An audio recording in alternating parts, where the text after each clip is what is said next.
welcome back to my channel, or if you're new here, my name is Elle. I do mostly bookish videos, but sometimes other stuff too. And it's that time of year again. It is time for the mid-year freakout tag. And honestly, I am always very conflicted when we are supposed to upload these. Is it at the beginning of June, at the end of June, the beginning of July? I don't know, but I decided to wait until the end of June, and thank goodness I did, because I read some great books in the month of June. June was a phenomenal reading month. A lot of these books that I'm about to mention were read in June. So let's get into it. If you are unfamiliar with the mid-year freakout tag, it is a staple video that a lot of booktubers do around the middle of the year, as the name implies. And basically we just kind of recap how our reading is going, what are some of our favorites, disappointments. I have done it, I think, the last 2 years, and I love it. I think it's a very fun tag, and you should definitely do it if you haven't already. Question 1. Best book you've read so far in 2021, and I actually have 2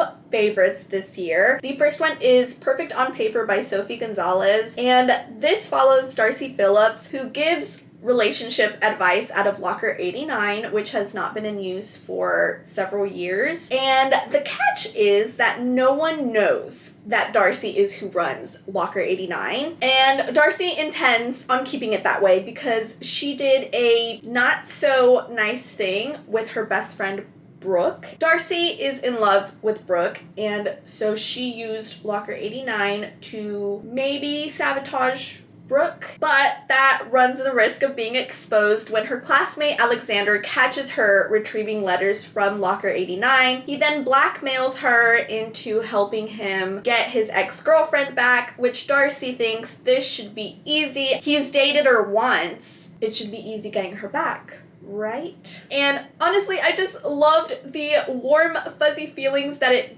gave me the entire way through. It was just so adorable, and the ending, I just loved it. It is very diverse. We have a lot of characters with a range of sexual orientations, which I loved, and they each got like a moment to explain or just share a little bit about themselves, and I just love this book. I love this book. And the second book is The Inheritance Games by Jennifer Lynn Barnes. This is a YA mystery. I wasn't really in it for the characters. I'm gonna say I think the characters were good. They were all great, but I really loved the cryptic aspect of this book. It gave me very much Da Vinci Code vibes, where, you know, you need to do something in a particular way, stand in a particular way, look in a particular spot in order to figure out the clue. Avery Grams is our main character. She is living with her half-sister, and she doesn't have the best living situation. Her mother recently died, and the father just really isn't in the picture, and so Avery is struggling and her half-sister is struggling just to make ends meet. That all changes when Avery is the sole heir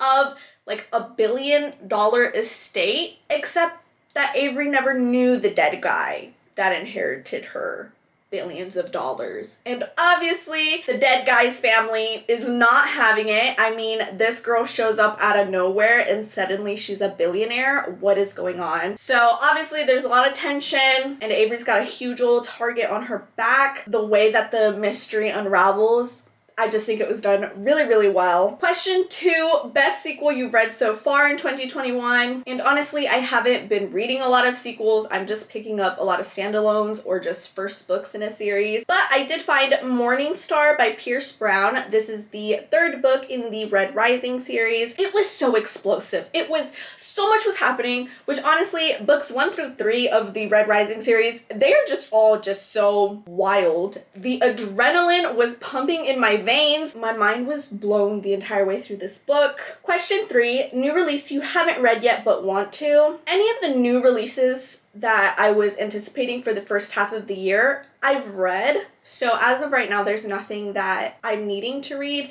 The second half of the year, though, I have a few, but we'll get there when we get there. And we're here. Most anticipated release for the second half of 2021. The first one is When Night Breaks by Janella Angelis, and this is the sequel to Where Dreams Descend, a book that I read last year and absolutely enjoyed. Definitely more of like a fantasy aspect and like a it's not a circus vibes, but it's like a magician vibes, very like magical and whimsical, but specifically with magicians. Like we actually have magicians in this world. We've got like a super mysterious character. We have our main character who is trying to make it as a magician and trying to be taken seriously even though she is a woman in the business. It's just so well done. We were left on a major cliffhanger at the end, so I am dying for the sequel. And the next one is a recently added, which is The Hawthorne Legacy by Jennifer Lynn Barnes, and this is a sequel to the Inheritance games. I love the first book. I'm excited to see what happens in the second. Question 5, biggest disappointment, and I would have to say The Pretenders by Rebecca Hanover, and this is a sequel to The Similars. The Similars was about cloned teenagers who join their originals at a boarding school, I believe it was, and just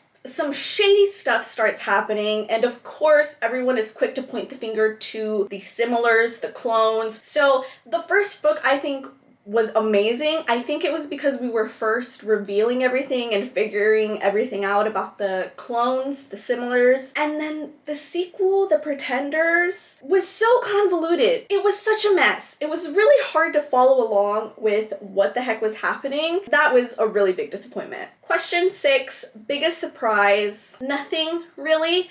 I've been really laid back about my reading. As soon as I finish a book, I just go on Libby or on Goodreads and just see what catches my eye. So I go into a book with no expectations. Question 7, favorite new author, and hands down, that's gotta be Simon St. James, the author of The Sundown Motel and The Broken Girls, which were phenomenal. I gave both of them 5 stars. They are paranormal YA mysteries, and I honestly thought that I wasn't going to enjoy the paranormal aspects, you know, like ghosts and messages from the beyond. I really thought I wasn't going to enjoy it, but it was included so well. It wasn't over the top. It didn't feel cheesy or anything to me. I really liked the way the author incorporated the paranormal aspects, and it truly heightened the mystery. I'm a fan of this author. Whatever they put out, I am going to read, no questions asked. Question 8, newest favorite crush. I have to say Wrath from Kingdom of the Wicked by Carrie Maniscalco. Wrath is a demon prince, a prince of hell, and he's just, I don't know, something about his like cool, cold, like I don't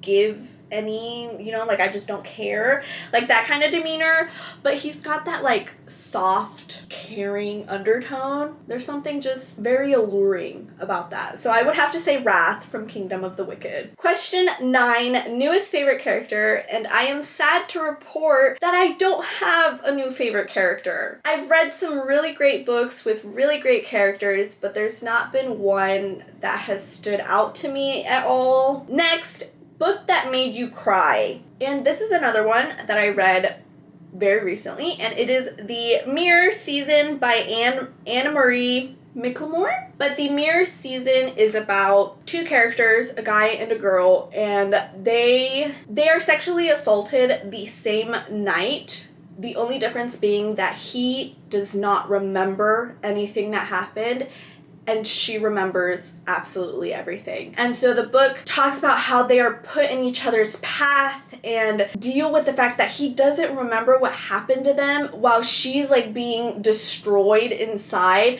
And I guess it is kind of like she does envy him. She envies that he doesn't have to live with the broken parts that she has to. We slowly figure out what happened the night of the assault, and it was just so emotional. And at the end of it, like having the main character admit what happened to her and face what happened and say it out loud, it was just so emotional. I think it was so well done, the way that we processed the trauma that happened to both of them. It was just done fantastic. And even when I was reading the author's like after note or acknowledgements, I was crying. I was at work and I'm like wiping my tears at my desk. It was such a good book, and I would highly, highly recommend it. But obviously I would say content warnings for sexual assault, so if you don't want to read about that, don't pick up that book. They're not very explicit scenes, but we definitely get a full picture of what happened, and there's also blackmail, so be wary of this book if you don't want to read about that, but otherwise I would highly recommend it. It was so good. Question 11, book that made you happy. Perfect on Paper by Sophie Gonzalez.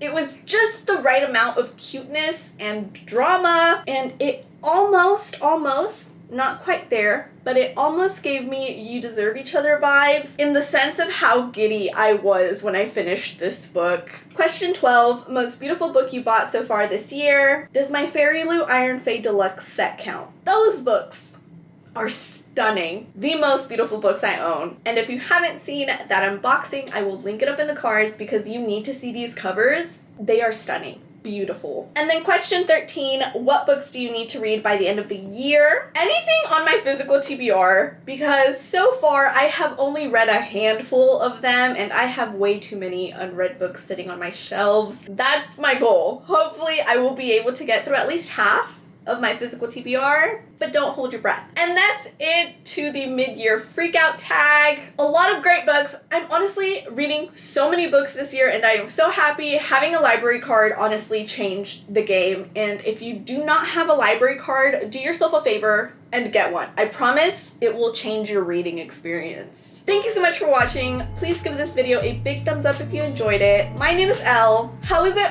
already almost July? And I'll see you in next time's video.